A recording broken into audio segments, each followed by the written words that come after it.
Magandang gabi, Philippine Air Force. Alamin natin ang magiging lagay at taya ng panahon ngayong araw ng Huwebes, June 25, 2026 at sa mga susunod na mga araw. Para sa ating synoptic situation, ang Severe Tropical Storm Francisco ay huling namataan kaninang alas 4 ng hapon na may layong 625 km northeast of Itbayat, Batanes.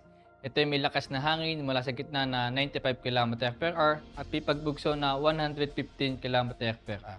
Ito ay kumikilos na north-northeastward sa bilis na 15 km per hour. Habang ang Tropical Storm Gardo naman ay pumasok kaninang alas 4 na sa Philippine Area of Responsibility at na may layong 1,400 km east of extreme northern.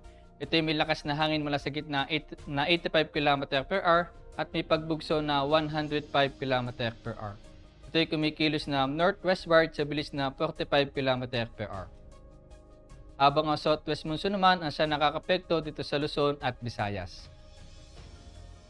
Para naman sa track and intensity forecast ni Severe Tropical Storm Francisco, ito ay inaasahan na lalabas ng Philippine Area of Responsibility mamayang gabi o bukas ng umaga.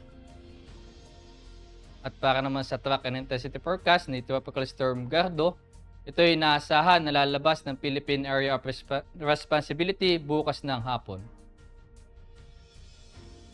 At para naman sa General Area Forecast, sa Batanes, Babuyan Islands ay makakaranas ng maulap na kalangitan na may kalat-kalat na pag-ulan, pagkulog at pagkidlat dulot yan ng Severe Tropical Storm Francisco. Habang sa Zambales, Bataan, Occidental Mindoro ay makakaranas ng occasional rains dulot naman yan ng southwest monsoon.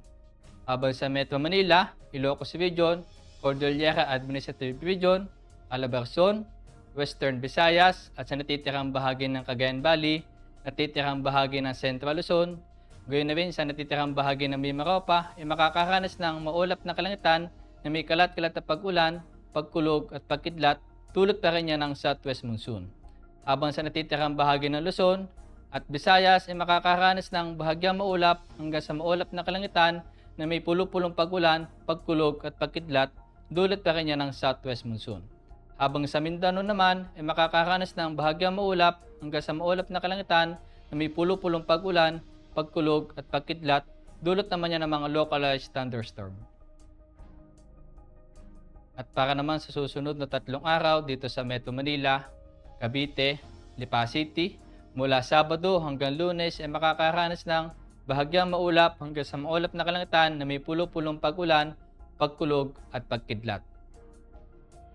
Habang sa Angeles, mula Sabado hanggang Linggo ay makakaranas ng maulap na kalangitan na may kalat-kalat na pag-ulan, pagkulog at pagkidlat. At pagdating naman ng Lunes ay makakaranas ng bahagyang maulap hanggang sa maulap na kalangitan na may pulo-pulong pag-ulan, pagkulog at pagkidlat.